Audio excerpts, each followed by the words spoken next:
Hello guys, welcome back to my YouTube channel. आज की इस वीडियो में हम एमएससी सेकेंड सेमेस्टर के सेकेंड पेपर के सेकेंड यूनिट को डिस्कस करेंगे। ठीक है, जैसा कि आप सभी लोग जानते होंगे कि एमजीकेवी के साइट्स पे ये इंफॉर्मेशन अपलोड हो चुकी है कि जो हमारे सेकेंड सेमेस्टर और फोर्थ सेमेस्टर के पीजी के एग्ज़ाम्स होंगे वो OMR शीट पे होंगे। तो ऐसे में हमें पॉइंट्स के डिटेलिंग्स को जानना होगा। ठीक है, तो इसमें हम हर एक हेडिंग के मेन पॉइंट को डिस्कस करेंगे। तो लेट्स स्टार्ट। क्या बोल रहा है? पॉइंट, डिफेक्ट एंड इम्परफेक्शन, ये हमारा चैप्टर का नाम है, यूनिट का नाम है। इसमें हम देखेंगे पहले क्रिस्टल डिफेक्ट्स को। क्रिस्टल डिफेक्ट्स क्या होता है कि परफेक्ट स्ट्रक्चर्स में डेविएशन ही हमारा क्रिस्टल डिफेक्ट कहलाता है। ठीक है, परफेक्ट स्ट्रक्चर में डेविएशन क्रिस्टल डिफेक्ट कहलाता है। ये जो क्रिस्टल डिफेक्ट होता है वो 4 टाइप का होता है: point defect, line defect, surface defect and volume defects. तो इन सबको हम जानते हैं कैसे होता है। पॉइंट डिफेक्ट्स क्या होता है? ये 0 डायमेंशन क्या होता है। ठीक है, पॉइंट डिफेक्ट स्पेशली से बोला जाता है कि इसके पॉइंट का अपने प्लेस पे ना होना, मिस प्लेस होना, यानी कि वो रेगुलर वे में रहने चाहिए। लेकिन जैसे ये हमारे रेगुलर वे में, लेकिन बट यहाँ पे ये कहीं कहीं यहाँ है, तो कहीं यहाँ है, तो कहीं यहाँ है। तो यही क्या है कि any defect in ion atom or molecules और misplace in form of the atom, then it is called point defect. ठीक है, उसके पॉइंट का कहीं भी बिलोंग कर जाना, यानी मिसप्लेस हो जाना। जैसे इसको रहना, यहाँ पे रहना चाहिए था बट यहाँ पे नहीं है, यहाँ पे, तो ये वाला प्लेस क्या है हमारा, मिस है, तो उसको पॉइंट डिफेक्ट्स बोलते हैं। लाइन डिफेक्ट्स क्या होता है? लाइन डिफेक्ट्स क्या होता है कि स्पेशली कोई प्लेन है, यदि वो प्लेन वहाँ पे मिसिंग है, ठीक है, तो अदर प्लेन उसके स्पेस को ऑक्यूपाई करने की कोशिश करेंगे, ठीक है, या एक्वायर करने की कोशिश करेंगे, उसके स्पेस को गेन करने की कोशिश करेंगे। ठीक है, तो ये लाइन डिफेक्ट्स कहलाता है। और ये क्या होता है? ये 1 डायमेंशन होता है। इसको देख लेते हैं। कह रहा है if any line plane in missing then the other line try to acquire the place, उस प्लेस को एक्वायर करने की कोशिश करेंगे। आगे देख रहे हैं सरफेस डिफेक्ट्स क्या होता है। ये 2 डायमेंशन का होता है। ये बेसिकली लाइन डिफेक्ट से ही जुड़ा हुआ है। इसमें ये बताता है कि देखिए, जब हमारी कोई प्लेन मिसिंग हो जाएगी तो अदर लाइन क्या करेगी, उसके स्पेस को एक्वायर करेगा। ठीक है, उसके जब स्पेस को एक्वायर करेगा तो उसका शेप क्या हो जाएगा, चेंज हो जाएगा। तो बेसिकली शेप में चेंज होना ही हमारा सरफेस डिफेक्ट्स होता है। ठीक है, lattice plane is changing according to which that structure shape is seen in the surface, then it is called surface defect. Volume defects को देखते हैं। ये 3 डायमेंशन होता है। ठीक है, ये 3 डायमेंशन होता है। उसमें क्या कहते हैं कि स्पेशली एक लार्ज पार्ट क्या हो जाना, मिस हो जाना, किसी क्रिस्टल के से एक लार्ज पार्ट का मिसिंग ही हमारा वॉल्यूम डिफेक्ट्स कहलाता है। इसको वर्ड्स वे में देख लेते हैं। क्या कह रहा है कि along part of a surface is missing then it is called volume defects. आगे देखते हैं जो हमारा पॉइंट डिफेक्ट्स है, इसमें कौन कौन से पॉइंट है जो हमें जानना चाहिए। ठीक है, तो कह रहा है कि वैकेंसी डिफेक्ट्स। वैकेंसी डिफेक्ट्स क्या होता है? देखिए, इसमें ये क्या होता है कि जैसे हमारे एटम या फिर मॉलिक्यूल्स हैं, आयंस हैं, तो ये एक रेगुलर वे में अपने प्लेस को कवर किए हुए हैं, बट यहाँ से ये रेगुलर वे में यहाँ पे मिसिंग है, यहाँ पे एटम नहीं है। इसी को वैकेंसी डिफेक्ट्स बोलते हैं, यानी यहाँ पे वैकेंसी है। ठीक है, यहाँ पे खाली स्पेस है, इसको बोलते हैं वैकेंसी डिफेक्ट्स। मतलब रेगुलर वे में अपने प्लेस पे नहीं है, वो मिस है, तो इसे वैकेंसी डिफेक्ट्स बोलते हैं। कह रहा है in a regular manner in a crystal structure such as position is empty where any atom, ion or molecules must belong, it is called vacancy defects. आगे देखते हैं हम हमारा सब्स्टिट्यूशन इम्प्योरिटी क्या होता है। सब्स्टिट्यूशन इम्प्योरिटी का कह रहा है कि in a place of any ions और atom when the other impurity atom are belong which is not a part of the crystal. जो क्या करता है कि वो क्रिस्टल में बिलोंग कर जाता है, लेकिन उस क्रिस्टल का पार्ट नहीं होता, स्पेशली वो किसी अदर क्रिस्टल का पार्ट होता है, इसलिए उसको क्या बोला जाता है, इम्प्योरिटी बोला जाता है। वो आके हमारे क्रिस्टल में बिलोंग कर जाता है, सब्स्टिट्यूट कर जाता है, कि इस क्रिस्टल में आके सब्स्टिट्यूट कर गया था किसी और क्रिस्टल का, तो इसलिए इसको बोला जाता है सब्स्टिट्यूशन इम्प्योरिटी। ठीक है, आगे आते हैं इंटरस्टैटियल इम्प्योरिटी को देखते हैं। इसमें क्या होता है कि स्पेशली हमारे क्रिस्टल्स में कहीं भी बिलोंग कर जाना, ठीक है, वो इंटरस्टैटियल इम्प्योरिटी होता है।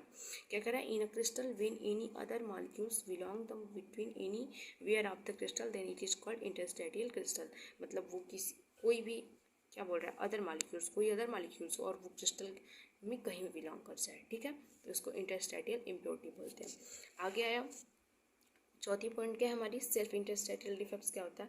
कह रहा है कि parent atom molecules comes to interstitial in the crystal then it is called the self interstitial defect. बोल रहा है कि यदि हमारा ये क्रिस्टल है उसके पेरेंट एटम ही, जैसे कि ये एटम होना चाहिए था यहाँ पे, ठीक है, लेकिन ये क्या हुआ, क्रिस्टल के किसी भी पार्ट में आ गया, यही एटम यहाँ पे आ गया, कहीं पे भी बीच में आ गया, तो इसको बोला जाता है सेल्फ इंटरस्टेटियल क्रिस्टल, क्योंकि ये उसी क्रिस्टल का एटम या मॉलिक्यूल्स था। और ये जो इंटरस्टेटियल इम्प्योरिटी था इसमें क्या था, वो किसी अदर क्रिस्टल का एटम या मॉलिक्यूल्स था। ठीक है, आगे देखते हैं पॉइंट डिफेक्ट्स के टाइप देखते हैं हम। पॉइंट डिफेक्ट स्पेशली 2 टाइप्स के होते हैं, स्टिक्योमेट्री और नॉन स्टिक्योमेट्री। क्या बोल रहा है, it follow law of the constant composition, ये law of the constant composition को फॉलो करता है और ये लॉ ऑफ कांस्टेंट कंपोजिशन को फॉलो नहीं करता है।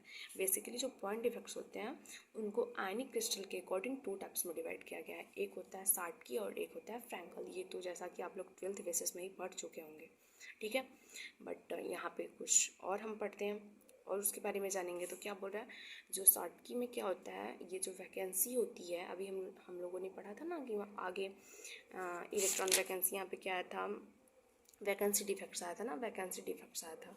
तो ये वैकेंसी डिफेक्ट्स यहाँ पे क्या होती है, इसमें एनायन एटम या मॉलिक्यूल्स की क्या होती है, वैकेंसी होती है। जहाँ पे किसी क्रिस्टल्स में एनायन वैकेंसी होती है उसको सार्टकी बोला जाता है, उसको सार्टकी डिफेक्ट्स बोला जाता है। और यदि फ्रैंकल डिफेक्ट्स किसे बोला जाता है, जो वो वैकेंसी है वो किसी कैटायन के द्वारा है, यदि कैटायन का मिसप्लेस है तो उसको बोला जाता है फ्रैंकल। ठीक है, यहाँ पे बोला cations are small size of the ions, और ये इंटरस्टेटियल कैटायंस है। इंटरस्टेटियल कैटायन कैसे है, यहाँ पे है तो रेगुलर मैनर में ये यहीं पे है कि यहाँ पे बस क्या हो जाता है, मिसप्लेस हो जाता है, लेकिन फ्रैंकल में क्या होता है, वो इंटरस्टेटियल पोजीशन पे आ जाता है। मतलब क्या होता है इंटरस्टेटियल पोजीशन का, कि ये यहाँ का जो ये हमारा कैटायन बिलोंग करना चाहिए था, सेल्फ इंटरस्टेटियल कैटायन होता है ना, यहाँ पे ये जो बिलोंग करना चाहिए था इस यहाँ पे ना होके ये कहीं यहाँ पे बीच के पोजीशन में आ गया है। ठीक है, इसको फ्रैंकल बोला जाता है। आगे देखते हैं हम, जो सार्टकी होता है इसमें क्या होता है, इसमें आयन पेयर इज मिसिंग। कह रहा है कि जब भी पेयर होता है, जब भी मिस होता है, इसमें आयन पेयर मिस होता है। ठीक है, जैसे यहाँ पे यदि हमारा यहाँ पे मिस है तो एक यहाँ पे मिस है। ठीक है, तो यहाँ पे ऑलवेज सार्टकी में जो हमारी मिसिंग होती है एटम या मॉलिक्यूल्स की, वो आयन के पेयर के रूप में होती है, यानी 2-2 के रूप में होती है ना, पेयर यानी 2। ठीक है, और इसमें क्या बोल रहा है, इसमें क्या होता है, कैटायन ऑक्यूपाई इंटरस्टेटियल पोजीशन। यहाँ पे बोल रहा है कि वही जो कैटायन हमारे होते हैं वो इंटरस्टेटियल पोजीशन पे आ जाते हैं, बाकी इसमें कोई पेयर का वगैरह का कोई केस नहीं है। आगे इसमें क्या बोल रहा है कि कोऑर्डिनेट नंबर इज़ हाई, इसका कोऑर्डिनेट नंबर हाई होता है। कोऑर्डिनेट नंबर बेसिकली क्या होता है कि किसी एटम या मॉलिक्यूल्स जो अदर एटम या मॉलिक्यूल्स से जितने नंबर से जुड़े होते हैं उसको उसका कोऑर्डिनेशन नंबर बोलते हैं। ठीक है, तो यहाँ पे बोल रहा है कि इसकी कोऑर्डिनेशन नंबर क्या होती है, हाई होती है, और इसकी कोऑर्डिनेशन नंबर क्या होती है, लो होती है। किसकी, फ्रैंकल की कोऑर्डिनेशन नंबर लो होती है, सार्टकी की हाई होती है। इसकी डेंसिटी डिक्रीज करती है, बिकॉज यहाँ पे डेंसिटी डिक्रीज क्योंकि 2 एटम मॉलिक्यूल्स निकल जाएंगे, हमारे पेयरिंग मॉलिक्यूल्स निकलते हैं, तो यहाँ पे इसकी डेंसिटी क्या हो जाएगी, डिक्रीज हो जाएगी, और इसकी डेंसिटी रिमेन सेम, इसकी डेंसिटी सेम बनी रहती है, बिकॉज ये जो हमारे ये कैटायंस था ये अपने प्लेस से हट के दूसरे प्लेस पे आ गया, बट है तो उसी में, इसलिए इसकी डेंसिटी क्या होती है, सेम ही होती है। ये 2 टाइप्स, इसमें 2 टाइप्स के होल होते हैं, ये तो आप देख ही रहे हैं। और यहाँ पे ओनली 1 टाइप्स ऑफ होल, यहाँ पे केवल एक ही होल जनरेट होता है, यहाँ पे 2 होल जनरेट हो रहे थे।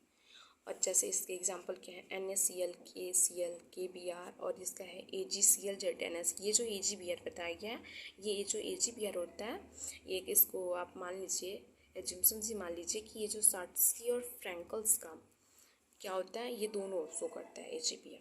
ठीक है, तो और गाइज और इन्फॉर्मेशन हम अगली वीडियो में जानेंगे। हम इस यूनिट 2 को 2 और वीडियो में कवर करेंगे।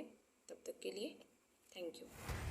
हमारे चैनल को ऐसे देखते रहिए और अच्छे और इन्फॉर्मेशन पाने के लिए हमारे सब्सक्राइब और शेयर मिलते हैं।